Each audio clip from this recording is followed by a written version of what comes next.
Pero suelen ser una serie de temas recurrentes que aparecen con mayor intensidad en un caso de primera a segunda o de segunda a tercera, independientemente del sector. Lo que sí cambia mucho es cómo lo resuelve cada familia, que creo que esta es una idea que sí es importante transmitir esta noche. Y es que se ha hablado mucho de protocolos familiares en España, se han publicado muchísimos libros y yo creo que el protocolo familiar es un magnífico instrumento para ayudar a las familias a definir su modelo de continuidad.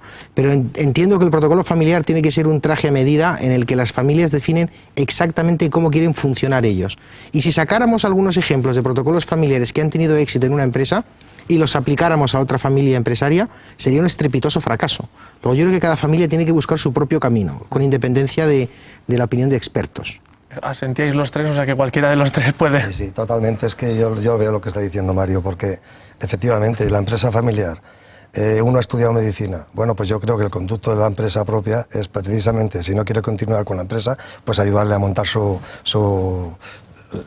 bufete, si es abogado, en fin, ayudarle. Pero pueden continuar idénticamente cuando es el socio de la empresa. El núcleo familiar no se interrumpe, por decirlo de alguna forma. Sí que me gustaría decir que efectivamente cuando alguien no es de la familia, y antes estábamos haciendo incidencia en ello, pues cuando tienes que recurrir a gente exterior es que ayudarles totalmente, ya lo he dicho antes, porque es que si no esto se convierte en una jauría. Ellos normalmente, y por compañeros que tenemos todos, gente que han metido externa, cuando ven que entre la familia ya hay el mínimo roce, ellos ya no se sienten tampoco tan seguros de esto. Ninguno de ellos. Claro, y es que es muy complicado este tema, súper complicado. Pero bueno, yo creo que aquí tenemos un ejemplo claro. La gente viene sumamente preparadísima. Nosotros no hemos tenido esos estudios, por desgracia, y entonces cuando ves que viene gente tan preparada, a poco conocimiento que tengan y a poco bien que se lleven entre los hermanos, el éxito está súper garantizado. El futuro está asegurado. Sí. Sí, no, yo comentabas al principio del tema de los sectores. Y luego os diré por qué os hacía esa pregunta. Ah, bueno, pues... Te lo digo directamente, porque por lo menos para el sector turístico hay una buena noticia, y es que la hemeroteca nos dice que la empresa más familiar más antigua del mundo es una empresa del sector turístico, que tiene 1289 años, y es una cadena hotelera de Japón, que se llama Hoshi Ryokan. Sí, señor. Es decir, que si tenemos 1289 años por delante, esta crisis que tenemos, por lo menos la vamos a pasar. Pasaremos. O sea, la pregunta iba por ahí. Y luego también un poco al hilo de esta broma, y viendo que el tema se centra bastante en lo que son las transiciones generacionales y de esos estudios que hacíais en distintas áreas del mundo, viendo un poco las coincidencias, hay una serie de refranes que hemos encontrado, ni siquiera buscado, hemos encontrado sobre esa transición generacional. En China se dice que, y es un poco una valoración para que, a ver, ¿qué os parece? Aplicado a la empresa familiar mallorquina. En China se dice que la fortuna nunca sobrevive 3 generaciones. En Alemania, que la primera generación lo crea, la segunda lo hereda y la tercera lo destruye, es decir, coincide con la tercera generación. Y en España, que somos los más graciosos, decimos padre arriero, hijo caballero, nieto pordiosero. Es decir, 3 generaciones. Sí, es cierto. De nuevo, no sé hasta qué punto coincide. Y en México, tú que has trabajado, es otra cosa, dice padre comerciante, hijo playboy. No sé tampoco si se puede dar la situación. Pero bueno, dentro de los ambientes que vosotros vivís, a nivel, cuando compartís esos ratos con colegas del sector, lógicamente 3 generaciones tampoco hay tantas, ¿no? Pero sí se empiezan a encontrar, y los porcentajes que dan de la tercera generación son del 15%. 15-20%, ¿no? Sí. ¿Por qué la segunda sí, hasta un 50%, y la tercera no llega? ¿Qué puede ser? O sea, yo no he hecho estudios, o sea, pero yo creo que lo que decíamos, la clave está en eso. Primero preguntar si se quiere la continuidad y luego resolver los problemas de sucesión, porque claro, ahora mismo estamos hablando, por ejemplo, en mi caso, que somos 3 hermanas, pero luego yo ya tengo 3 hijos. Luego se empieza a multiplicar el problema, al final se atomiza y se multiplica. Entonces, claro, llega un momento que es que al final muchas empresas familiares sobreviven porque una de las ramas compra la participación a las otras, porque llega un momento, ¿no? Yo creo que es un poco, por ahí viene uno de los problemas, y muchas empresas han sobrevivido por esto, porque se han ido comprando las mayorías para poder tener el control de la compañía, no sé.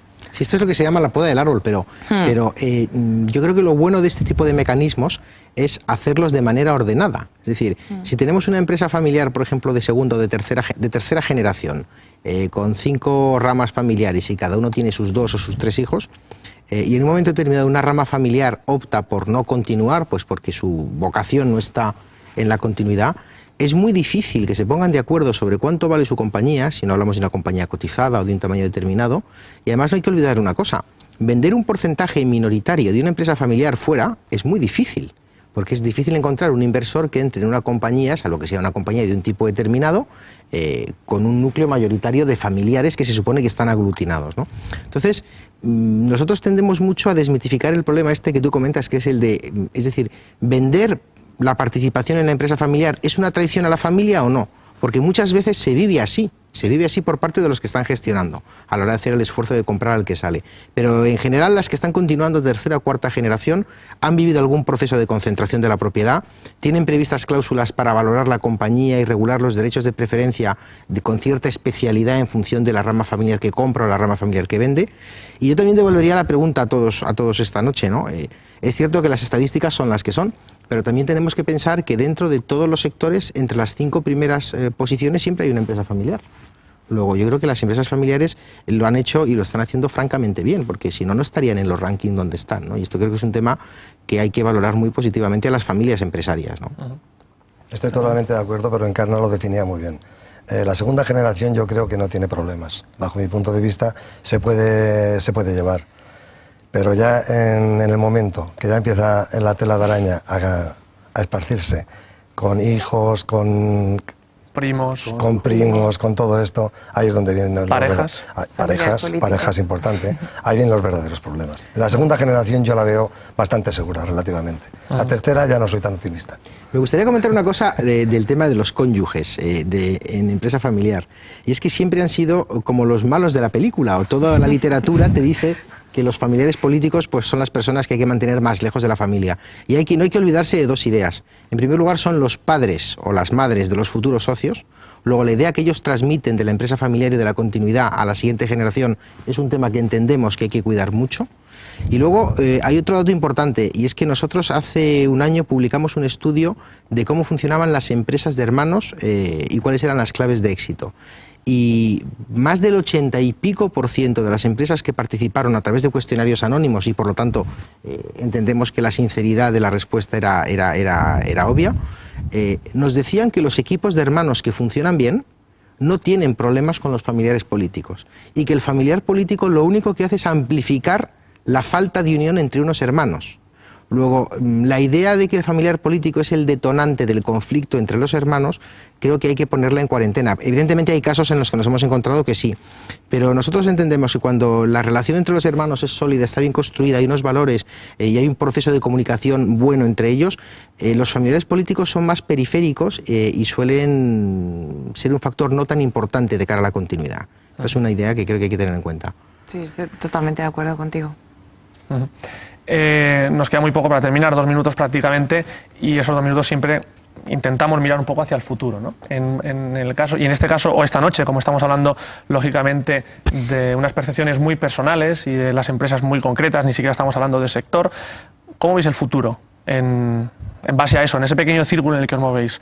Yo soy optimista, por naturaleza soy optimista. Tu empresa dentro de 15, 20 años... ¿En qué panorama ojalá que pudiera estar para verlo, ¿no? Hombre, esperemos que sí, ¿no? Pero en ese plazo, yo soy ¿cómo lo verías? Soy optimista. Lo que pasa que lo que estaba diciendo Mario también, la verdadera realidad es que en la hostelería es muy diferente también a otra empresa, porque la convivencia es tan cercana y tantas horas diarias que no es como en una empresa que a las 7 horas has cerrado y hasta el otro día no te ves. En la hostelería realmente es un full time fuerte, y más si se lleva en plan familiar, pues posiblemente el trabajo que haces es el doble de lo que harías en otra empresa, con lo cual hay mucho más tiempo para pasarlo bien, o para todos ser una maravilla, o también para que se perjudiquen los temas, ¿no?